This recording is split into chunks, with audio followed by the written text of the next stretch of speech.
Welcome to episode 35 of Elves, Rings, and Everythings. I am Sean, here with my other co-host, Sam. Samuel, how are you on this cold Sunday afternoon here in the Pacific Northwest? It's finally cold and rainy. Oh, well, it's very warm here in suburban Detroit. In fact, I'm sitting in my unair-conditioned second floor, sweltering. So this will be a quick recording, and then I will go back to the air-conditioned downstairs. That is why I could tell you were glistening, and that all makes sense now. I thought you were just excited to talk about Andor episodes 11 and 12. Oh, I'm excited. I also made dinner. This was a belated Mother's Day dinner for my wife, your sister Haley. And so you did, just because you did not do enough the day of? Why belated? Well, my family, my parents and sisters and nephew were in town on Mother's Day. And so I made Mother's Day breakfast for all of the mothers present, and then Haley and my sisters collaborated on a dinner, but our plan had always been to do something, the two of us, and so we had T-bone steaks, sides, and then I made a peach cobbler. Ooh, that's a very sensual dessert, if I may say. The peach cobbler. The peach cobbler is a very sensual dessert. All right, well, we are now a food. I almost said food sex. That's not a thing. Food sex podcast. Sex podcast. I'm sure it's a thing. I'm sure there are podcasts about it. I'm sure if you did enough searching on the internet, you could find something related to food sex. But 11 and 12, the season finale of Andor, is actually what we're going to talk about today. I'm excited because this is my third watch through. This season got better each watch through for me. I noticed specific things that I didn't notice previously. Excited to talk about it. And we have a little Star Wars breaking news that you wanted to talk about first before we got into it. So just have at it quick. Sure. So the story, some of you may have already seen this, but Disney invested a significant amount of money in the Star Wars Galaxy's Edge theme park. I think both at Disney World and Disneyland, not entirely sure. Part of that experience is a hotel called something Cruiser, Galaxy Cruiser. I can't remember exactly what it is. Galactic Star Cruiser. Galactic Star Cruiser. And the idea is that it's a small 100-room hotel. It costs, I think, on the low end, $1,200 a night. It's significant. Expensive. Yeah, but the idea is that it's an immersive experience. Everybody upon checking in is given a character bio, and the idea is over the course of your stay, you act as a character in the Star Wars realm, the Star Wars reality, and all of the what are the Disney people called? Cast members. All of the cast members working at the hotel have a persona. You role play. Yeah, it's role playing. It's a huge 48, 72 hour LARP, basically. Anyway, Disney's pulling the plug on that hotel after, I think, only a year of operation. And it's still new. And I'm currently, they're having a giveaway at the moment where every day in the month of May, you can submit for an entry. There's like a bunch of different sweepstakes prizes, but one of the grand prizes is a 2-night stay for free at this hotel that's closing down in September. So I don't know if they planned the sweepstakes before they decided it was going to close down. And now I don't know what they're going to do. They've announced it's closing. I think it's still going to operate for a while. Not too long, because there was a news article that said if you booked after the month of September, they're going to try and rearrange with you to get you in before it closes. So there's definitely people who have booked stays after the closing of the hotel. So this is like a pretty quick turnaround. Okay. Well, I guess it's losing a lot of money, which is unfortunate. I mean, it would be cool if something like this were feasible. I think just the price point that you're looking at of $1,200 minimum, the fact that Disney really caters to kids and I cannot imagine many kids would be into that type of immersive experience. It's probably just not a good fit. However, before recording, Sean and I were talking, Andor has been a very successful show. One of the highlights of the episode of this first season was the prison arc. They should reimagine this hotel from Galactic Star Cruiser to Narkina 5. Total immersion. It should be prison settings. Your food should be flavorless goo delivered through a tube, and your immersive activity should be 12 hours of hard labor. I think you would get a lot of people in for an authentic Star Wars experience. And I mean, I have to imagine, take this from 100 beds to 1,000 beds. You're going to have a demand out the door, and the cost would go way down. If you're feeding if you're feeding your guests vanilla paste, and then every once in a while you just have to put some turkey flavor in there. I mean, yeah, it's going to bring the cost way down. Yeah, and you don't need that many cast members, right? And you can just hire people who used to be prison guards or police officers, and you can get part-time deputies from the local Florida law enforcement. I'm sure they would love to come in there and shock people. Get some aggression, huh? And can we just say Bob Iger, upon resuming his role as CEO, he can wield the axe pretty well. I mean, he's making cuts. He's taken on the governor of Florida. He canceled like a corporate headquarters. It's $1 billion thing. Now, I think some of this is he was brought in specifically because needed to make some cuts. They needed to make some cuts. And I think one of the things, maybe this is just circling back to Andor and our consumption of Disney Plus content, they are losing big on streaming right now. I think streaming is massively in the red, and they need to trim elsewhere. And Disney is so big that you can cut a $1 billion project, and yeah, it's going to impact the bottom line in the way that you want it to, but it's also not so disruptive to your operations. They were just that was just a project to move people who are already employees to a different location, right? So it's just one of the many things that Iger is going to have to do to right the ship here. And last point on this, didn't I see that they're looking at combining Disney Plus and Hulu? I did not see that. I thought I saw that. I mean, to me, that's a good sign, because we need consolidation in the streaming market. There are far too many streaming services, and people are not going to continue to fork over $9, $12, $15, $20 a month for subpar content. And I think the issue that you're having right now is that you've got the writer's strike, and what's that going to do to your ability to bring new content online in over the next year, right? There's going to be a disruption to your ability to post new content. So your prices are not going to be able to increase, and there's going to be potentially viewers tuning out. And then I saw this somewhere else, like, is SAG also going on strike or something like that? Because if the writers are striking and then the actors are striking, nobody is going to be working in Hollywood. Yeah, I just saw that SAG was supporting the writers. Okay. I don't know if that means that they're actually striking as well, but yeah, we'll cross that bridge when we get there. But let's do it. Episodes 11 and 12 of Andor season 1. I will read the overview for episode 11, which is titled Daughter of Ferrix. Marva dies, prompting a funeral ceremony on Ferrix, which Daedra Miro encourages in the hopes that Andor will attend.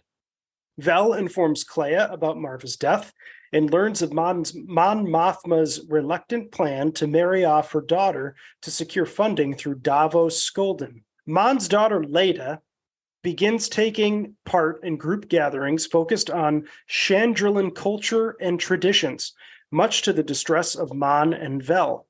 Cyril Karn also learns about the funeral from Linus Mosk.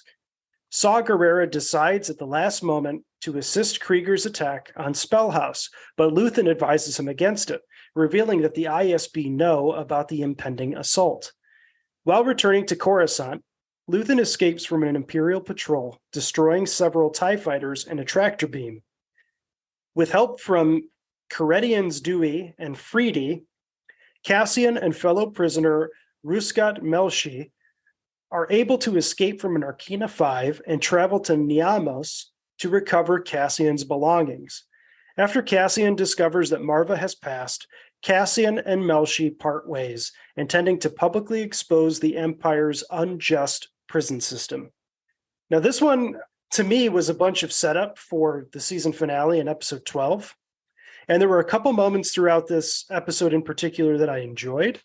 We get some of that disgust and dissatisfaction with Chandrilan culture, because both Mon Mothma and Vel are very opposed to like this kind of indoctrination that Mon Mothma's daughter's going through, that she's actively seeking out as well. So it's kind of like this return to kind of like an ultra conservative culture that kind of has been dying out. And then all of a sudden there's like a resurgence in it. And that's, to me, it ties into that like imperial belief of the more conservative nature of the Empire as well. Yeah. That maybe it's starting to seep into the younger generations on Coruscant. So I just find that to be very interesting. So I'm going to take a slightly different, although not 100% oppositional view there, which that could also be a response to kind of the external pressure of the Empire itself, where members of a culture kind of rediscover it to a certain extent. And that's a way of maintaining an identity in the face of a totalitarian threat.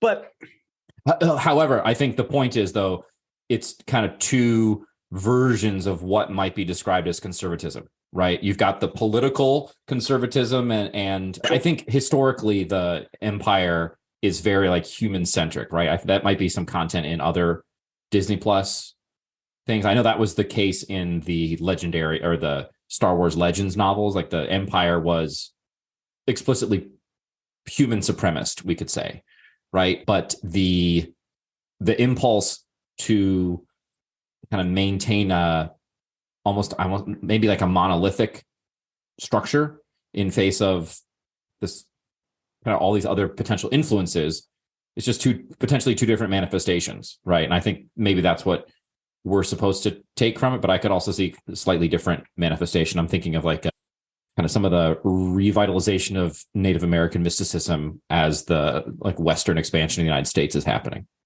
A lot to digest there. yeah, that is a lot to digest. But I think for me, more or less, like Ledia or whatever her goddamn name is, I don't know if because she's just a kid. Like she doesn't really interact with the Empire at all. And she's the one who's choosing to do this on her own. So I don't think she's feeling like. Are we supposed to think it's her dad's influence is doing this? No, because they talk about it in the episode. And Vel is like, oh, is it whatever your scumbag husband's, is it his idea to do this?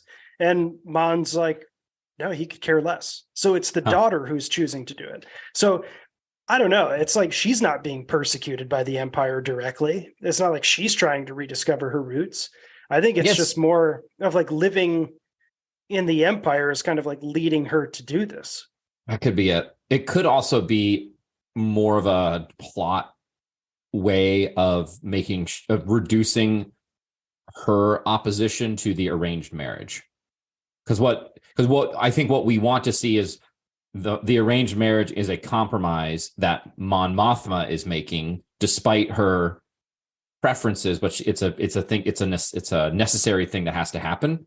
And if both she and the daughter were opposed to it, then it probably would be too much to imagine it moving forward. But if the daughter's cool with it, if the daughter's cool with it because she's into traditional Chandrilan culture, then it can then it's going to happen even if Mothma has to or Mon has to kind of hold her nose. Yeah.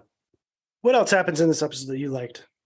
Highlighted the episode for me, just from an action standpoint, was Luthen escaping the tractor beam. That was some cool stuff. The countermeasures that completely destroyed the tractor beam, his laser spinning thing to slice those TIE fighters. Great stuff. Mm-hmm. Yeah, I remember watching that and just being like, God, that is a tripped out spaceship. Yeah. If Pimp My Ride was in the Star Wars universe, that's what you would get from that show. Pimp My Fondor. Pimp My Fondor. Sounds like a sexual innuendo, but we're back to it. It's Pimp My Fondue. We're back to a food sex podcast. I like that they didn't drag out the escape from Narkina 5. that it was, they had the one scene of Cassian and Melshi hanging on the cliff. Yeah. hanging on the cliff, demonstrating how tough it was and kind of getting an idea of what they went through to escape. And they have a slightly tense, starting off as tense, then moving into somewhat comic interaction with the, what are they described as, Coredians? And then they just leave. Yeah. Which is good. I mean, they didn't need to drag that out, right? Because you need to get Cassian back to Ferrix. That's the important thing. The two locals help them escape as well. Yes. Because there's that whole conversation of, you poisoned our waters, but then they're really talking about the Empire. Yeah. And they're like, oh, you're trying to escape the Empire? Yeah, get on our ship. We'll get you out of here. Yeah. It was almost comedic. I mean, it probably was intended to be comedic, and it didn't come out. Yeah. It wasn't unfunny. It wasn't knee slapping. It wasn't almost comedic. I think it was comedic. I think the whole point was, well, those two aliens were very goofy, and their way of communicating was pretty funny too. Other highlights here. We had a pretty intense conversation between Saw and Luthen. What did you think of that?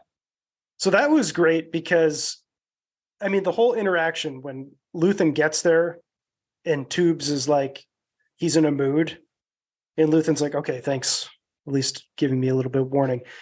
And that's Forrest Whitaker, right? Yeah.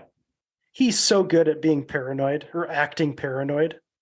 And that whole interaction between Luthen and Saw, the moment where it like took it to a whole nother level for me was when Luthen gets Saw so paranoid and like proves his point with that, like why he's giving up Krieger. Because he goes, if we pull Krieger and he doesn't go in, they're going to act like you're acting now. And then you see something click in Saw's mind. And he's like, okay, I can see rationally now. Then they realize that, yeah, giving up, what they keep saying, 30 men plus Krieger. Like Luthen has that line like 3 or 4 times where he's like, yeah, I mean, this is the cost. And there was a moment between the two of them where Luthen says the line, can't remember verbatim what he says, but then Luthen goes, call it what you will. And then Saw goes, we'll call it war. And it's just that moment of like, where this is what we're going to. Like, this is no longer a rebellion. This is no longer just moments of insurrection. This is, we're going to war with the Empire for the freedom of the galaxy. And seeing everything start to click and tie in, the alliance is forming, people know it's at stake, people are going to be sacrificed, but it's all for the greater good.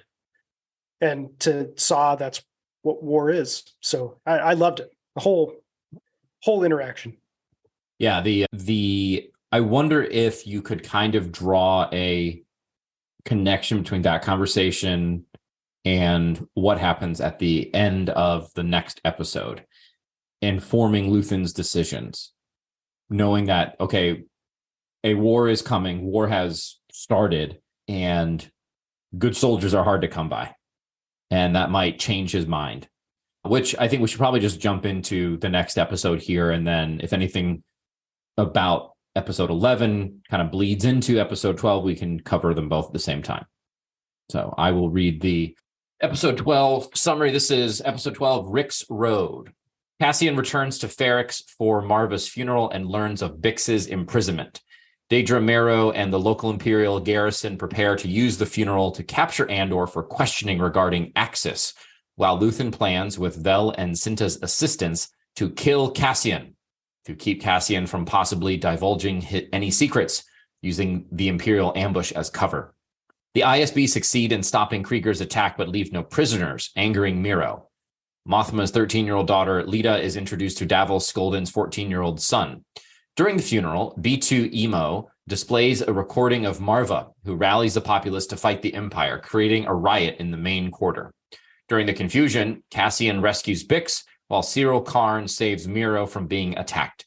Meeting with B2 Emo, Brasso, and several others in a shipyard, Cassian convinces them to take Bix somewhere safe away from Ferrix. Moved by the rebellion on Ferrix, Luthen returns to his ship where Cassian is waiting. Knowing that Luthen is there to assassinate him, Cassian offers Luthen the choice to either kill him or take him in, to which Luthen smiles. In a post-credit scene, droids assemble the machinery produced by the Narkina 5 prisoners on the firing dish of an Imperial super weapon. What do you think of episode 12, Sean? That speech from Marva like gave me chills the first time I watched it. And then episodes, my second and third watch throughs, I was just like, it's amazing. Like having her and like the whole story of her seeing other funerals and being inspired by the dead, and then her hoping that her death can inspire. But she's not trying to inspire people to continue living. She's trying to inspire people to rise up and fight the Empire. And can we just talk about how the imagery of Brasso using Marva's brick to just beat the shit out of all of these? Like, yeah, she's there fighting. She's in the brick. And he's using it to just like pummel Imperial guys up the head. I was so worried that he was going to die. And I thought for sure, like, okay, there's got to be some, there's going to be a low point in the episode, right, where we're going to lose somebody that we care about. Is it going to be Brasso? Is it going to be the kid, right? He's the orphan son of the guy who was executed earlier of Pax. Yeah. Is it going to be Bix during the escape? Something, right? And I was relieved when nobody that we cared about died. And to be quite fair, that's not totally unrealistic given the fact. I cared about Zan. Zan died. Who was Zan? He was the guy. Oh, the guy who he ran the shipyard. He was the one who was like, "Hey, Cassian." Is he the bald guy? Yeah. Okay, I thought he was the one who got the. Oh, he runs the shipyard. That's right. He's not the shipyard attendant. The shipyard attendant, like the. He was the one that Cassian was talking to, and he was like, "Hey, get this ship ready by this time," and he was going to take a bribe. Yeah, he's the one that ends up saving the kid. Yeah, and then jumps on a stormtrooper or something, gets shot in the back. So I was bummed to see that he died, but somebody has to die, I suppose. But he was the character with whom I had the least investment. I think when that happened, it registered, but I was more focused on like, I want Brasso to live, I want that kid to live. And then otherwise just Cassian and Bix getting out of there. So that whole thing was great. And I just, it's so much fun to see. You've got obviously the funeral attendants have a plan. Cassian has a plan. The Imperials have a plan. Luthen and Vel and Cinta have a plan, and Cyril and Mosk have a plan. And everybody's kind of moving around and it's very Star Wars too, right? Everybody has a plan, and then you have a kid just throw a pipe bomb, and then it just like everything just devolves from there. So like Marva's successful; she gets everybody to like rally. Then all it takes is one Imperial douchebag kicking over B, and then everybody rages because that's what sets Brasso off, beating the shit out of that guy, and then they all start attacking the riot wall. But yeah, so then after the pipe bomb is thrown, it's like chaos, and then they order them to start shooting, fire at will. Innocent civilians start getting shot. And there's a moment too where, that's what it was. Zan doesn't die saving the kid. Zan dies saving an old woman that a stormtrooper is about to shoot on the ground. Oh yeah, he jumps on the stormtrooper's back to stop her. Yeah. Because she like gets shot in the side or something, and she falls over wounded, and then they cut to her like saying no, please, and then he jumps on the stormtrooper to save her, and it's like, yeah, from that it's just chaos, and like everything just gets crazy. And then we see Cassian is able to use the tunnel that Marva was trying to find to save Bix. And yeah, and for me, and we were talking about this before we started recording, Marva's speech was impactful because it was able to stir the people of Ferrix, but it also seems to stir Luthen as well. Because it's a speech of hope. It's a speech of, she says, if I could do it all over again, I'd be waking up early and fighting these bastards. And it's like, I want to live vicariously through you. Please go out and do this. And there's a moment where it cuts to Luthen during that speech, and he's looking at Marva's hologram, and it seems like it's beginning to resonate with him as well. Like this is what we're fighting for. This is the type of person and moment that we need to like stir anti-Empire sentiment.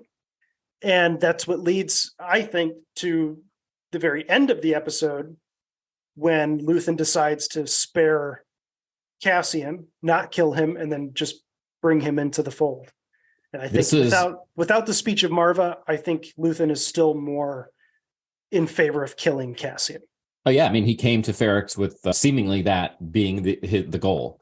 That's what they were talking about doing, and he even seemed to be maybe justifying the killing in his conversations with Vel and Cinta.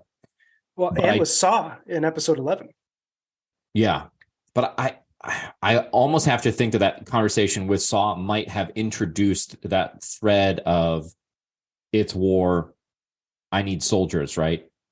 And so there could have been there may have been something already in the mind of Luthen that Marva's speech latched onto and amplified. Yeah. And Stellan Skarsgård does such a good job just using expressions to demonstrate his change of opinion. And he doesn't have that many lines in this episode, but he is this incredible presence. And they do a really good job with him. I don't know if you feel the same way, but I got a lot of Darth Maul episode 1 vibes with him when he was getting off the ship and he jumps onto that speeder bike and he's wearing black and he pulls up the hood and then he kind of zooms off to the settlement in the distance and it's kind of a barren landscape. I was like, okay, he's not the villain, but he's not a good guy. You could think of him kind of as an anti-hero, maybe. Definitely at this point, anti-hero I think fits pretty well. But they do a good job demonstrating that this, he's not a purely good character, and I think they use the visuals very well to do that. And again, obviously the things that he does on screen and letting people go to their imminent death, otherwise totally preventable, but it's for a greater good, and I think that's the important thing. And does that phrase come up, the greater good, in his conversation with Saw in episode 11? I feel like it does. I think it does, yeah. Right. And that's kind of the justification. That's why we know he's not truly evil. He's just ruthless.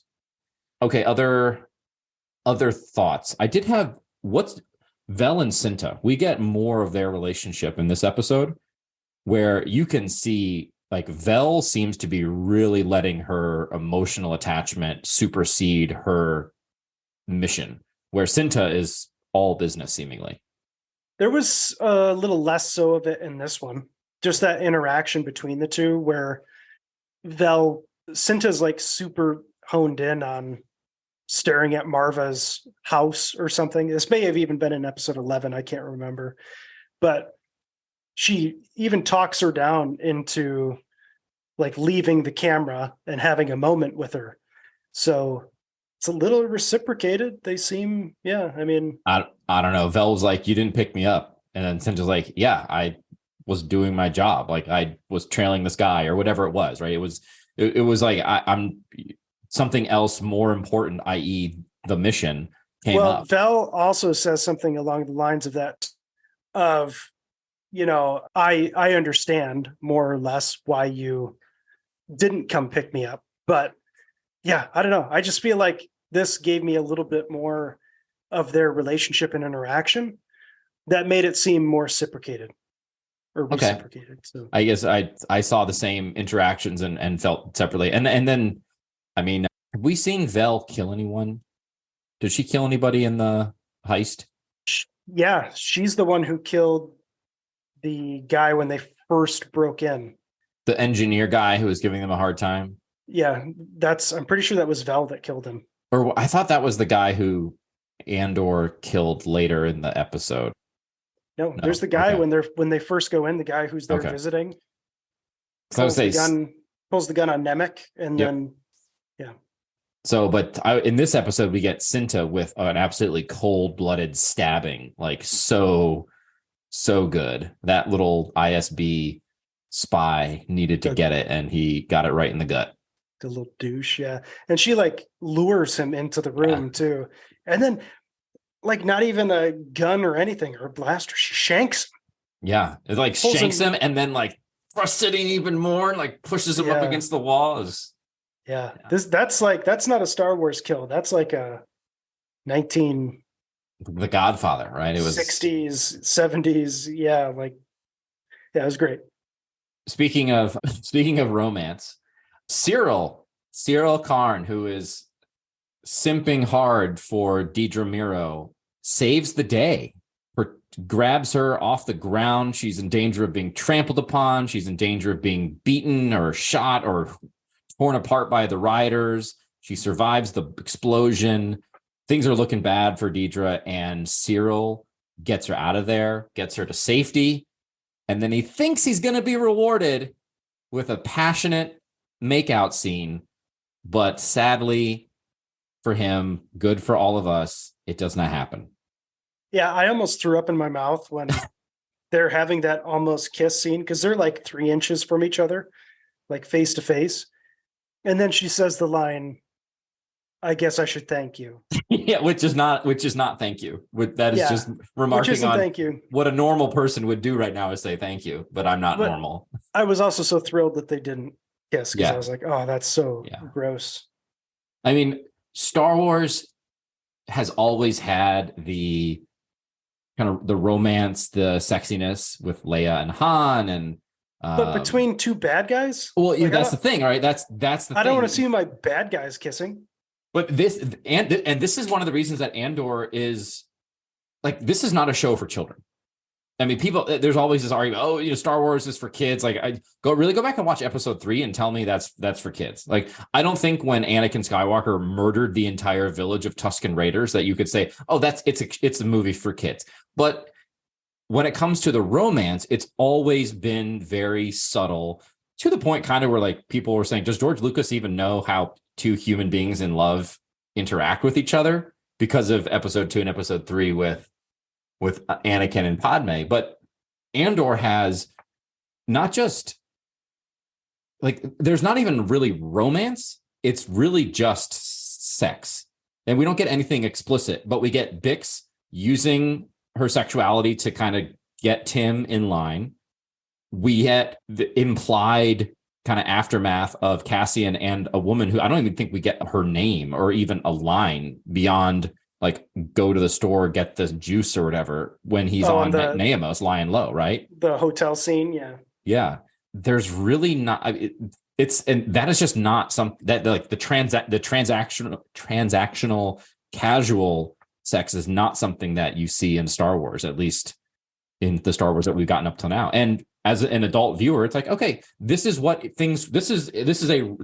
really happens in the world. And especially when you've got spies and infiltrators and things like that. Next thing you know, there's going to be a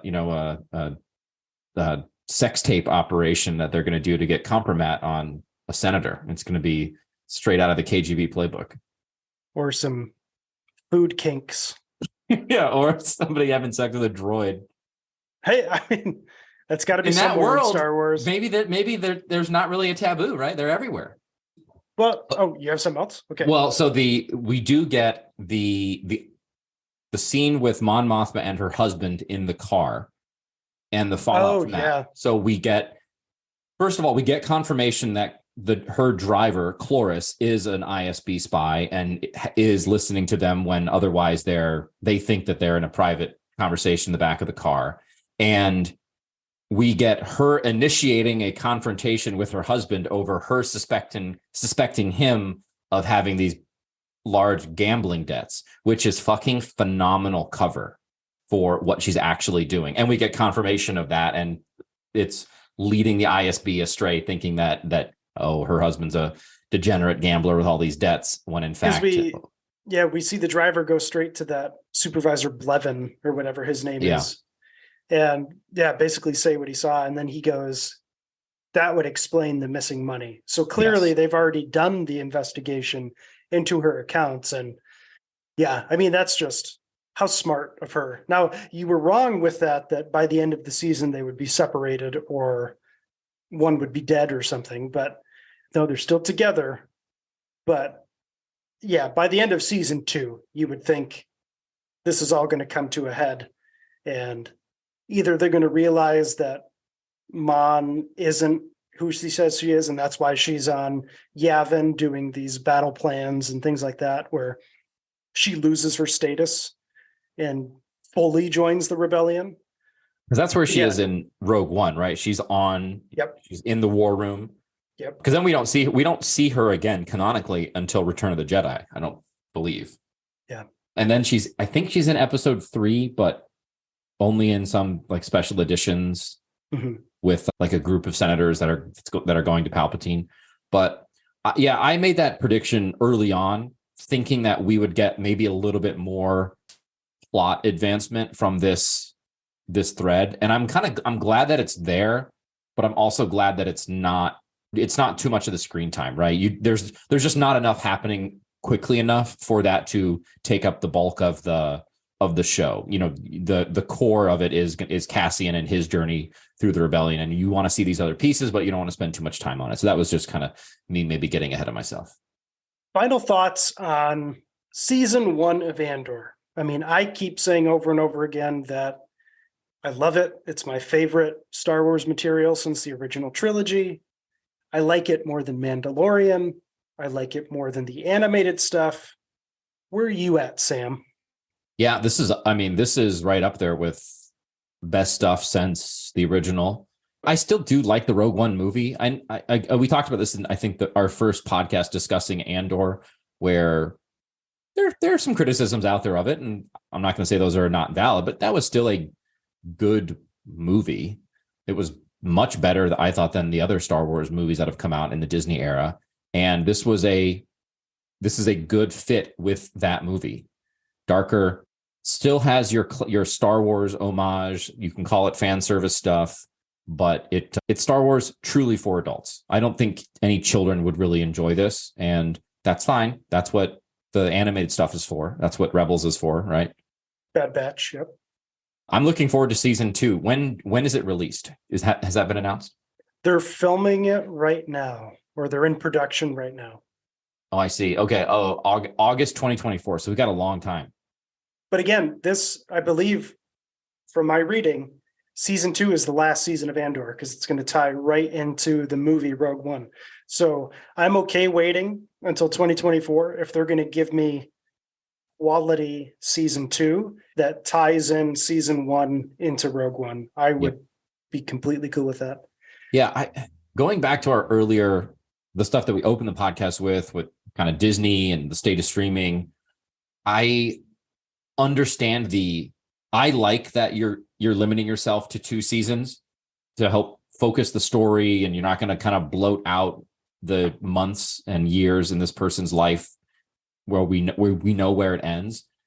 But I'm sure there are folks at Disney who are like, damn it, why did we limit this to 2 seasons why did we limit the good one? Yeah. Like, you know, I'm sure other shows are like, oh, like, again, we always talk about it, but Rings of Power, like, would Rings of Power season 1 have justified 4 additional seasons? Absolutely not. Right. If any normal decision making, Rings of Power is maybe you get 1 additional season, but, you know, wholesale changes, or just, you know, good luck, try again next time, it's canceled.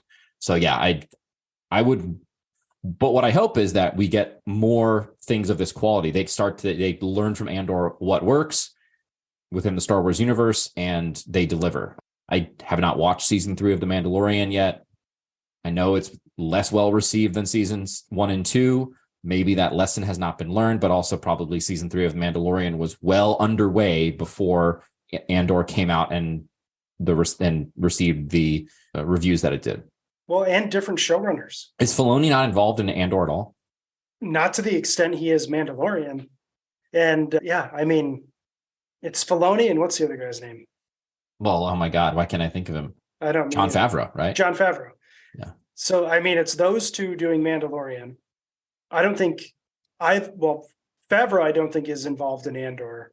Filoni, if he is, it's minorly as like a producer or something. Yeah.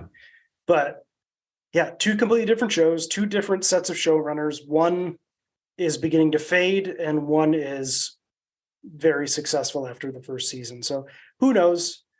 Our more recent outlook, I'm going to be in Michigan next week. So Sam and I, we're going to take a week off, not take episode 36 off, but we'll take a week off. And then we're planning on doing season 1 of The Witcher in a 2-episode review. We're going to cover half of the season in 1 episode and the second half of season 1 in the second. Then we're going to do the second season of The Witcher in the same format, and that will set us up for episodic releases of season 3 as they come out, and that will be the final season of Henry Cavill. And who knows if we'll even cover season 4. You're already threatening not even to watch season 4. I'll still watch it. I don't know if I'll want to cover it though, unless we really want to pan it, but I don't know. But that's at least the next, oh gosh, that could be the next like 4 months of all rings and nerdy things. That'll, because we've got our coverage of The Witcher will get us exactly to the start of the new Witcher episodes, and then we're going to cover those. Do we yet know how those are going to be released? It's Netflix, so I think it'll be a dump all at once. All at once, and that they're not going to do like a Stranger Things Volume 1, Volume 2 type thing? Not that I'm aware of. So maybe we just we'll do an episode at a time, and then however long that takes us. I mean, that way we can, they're hour-long episodes, so I feel like if we shorten our episodes to 30 minutes to cover each episode, I think that'll be fine. Yeah, I think that'll be good. Okay, so tune in for not... Obviously, this week, you're listening to this episode. Do not look for an episode from us next week, but the week after that, we will be discussing The Witcher. So start your rewatch or refresh yourself with the Netflix season 1 and season 2 of The Witcher. And anything else, Sean, that we need to mention? That's it for me. Bye, all right. everybody. Bye.